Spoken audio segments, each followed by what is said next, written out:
It starts in 1971.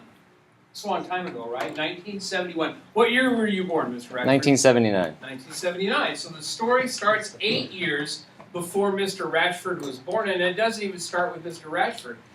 It starts with me. I was a sophomore at Glendale High School in 1971, and during my time as a sophomore, and I wasn't, my friends liked me because I was kind of a smart-mouth idiot kid. So I don't know any other way to say it. I spent time outside of the classroom thinking of my actions, those kinds of things. I was that guy. But I had some friends, and we hung out. And one day at Glendale High School, a couple of adults showed up at the school, and they weren't teachers, and we didn't know who they were, and they started hanging out with us. And we were running track, and so they ran track, and they talked to us. And it turned out they worked for a group called Young Life. It was a Christian group who tried to talk to people my age and talk about the gospel, talk about Jesus Christ. And so we listened, and my friends were like me, and we gave these guys a hard time, and we were just not nice. And they loved us, day in and day out, and they spent time with us day in and day out.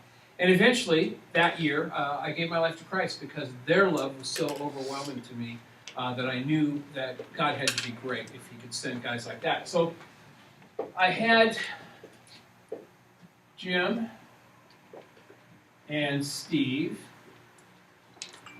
and Kurt and another Steve. 4 guys who, no matter what we did, were patient with us. And I got so excited about my relationship with Christ that I thought, man, I want to do this too. I want to work with kids. So I went to the local YMCA, Glendale YMCA, and I started working with them, working with junior high kids. I was in 11th grade by this point. And so a woman named Judy ran the group, ran the organization. And so Judy started mentoring me in how to work with kids. And she spent time training, and she gave us things to read, and she had us practice, and she told us how to give talks. All of those things she helped us with and mentored me. So I decided, hey, I'm going to do Young Life as a profession. I wasn't always a teacher. So as I went through college, I started working in Young Life. And when I got out of college, I went to graduate school, started working with Young Life. And I worked at Hoover High School, and there was a guy there named Henry. And Henry was a junior at Hoover High School, and he was an obnoxious kid like I was when I was in high school, so I instantly liked him. And he's still obnoxious, isn't he? Sure. Yes. Yeah, he still is. And so he wasn't a Christian, and in fact, he was very anti-Christian, and I liked that too. I thought that was a good guy to be around. So I started talking to Henry, and we took him to camp, and he spent time with me and a couple of the other leaders. He gave his life to Christ. And for the next 20 years after his senior year, he and I met every Tuesday morning, and we talked about life and about what goes on in life. And so I watched him go through college. I watched him get married, have his kids, start his business. He watched me go through my life as well. We really spent quality time together. He decided he wanted to do a little Young Life too while he was doing his business, and he ended up mentoring a couple of guys. One's named Tom, and one is named Tracy. And you probably know them better by Tom Conjoyan and Tracy Nightingale. Mr. Conjoyan, who is the head of our school, Mr. Nightingale, who is the vice president, were students at Hoover High School. And Henry was their Young Life leader and ministered to them because I had ministered to him because Judy had ministered to me. And in the course of life, Tom Conjoyan calls me up, hires me to work here. Love it. About my second year here, Henry calls me. And Henry says, hey, my church, Glendale Presbyterian Church, is taking a houseboat trip on Lake Don Pedro. Can you go be the camp speaker? Sure, I love to do that stuff. I've done it before, so I'll go be the camp speaker. He says, you got to meet with our youth director. I go, who's that? George Ratchford. Oh, okay. I don't know George Ratchford from anybody, but he's there. And so the day I'm going to meet with George Ratchford, I walked through central office, and I walked by Mr. Nightingale's office, and he says, hey, where are you going? I said, I'm going to meet with this Glendale Presbyterian guy named, he goes, George Ratchford? I said, yes, absolutely, George Ratchford. I'm sure that's his name. And Mr. Nightingale said, oh, yeah, I know him well. He's a friend of Henry's. And you know what? You should ask him if he wants to teach at Village. Oh, come on, really? I'm going to meet about this. Okay, whatever. So we go through our whole meeting, and he gets up to leave. And I paid the bill that day, didn't I?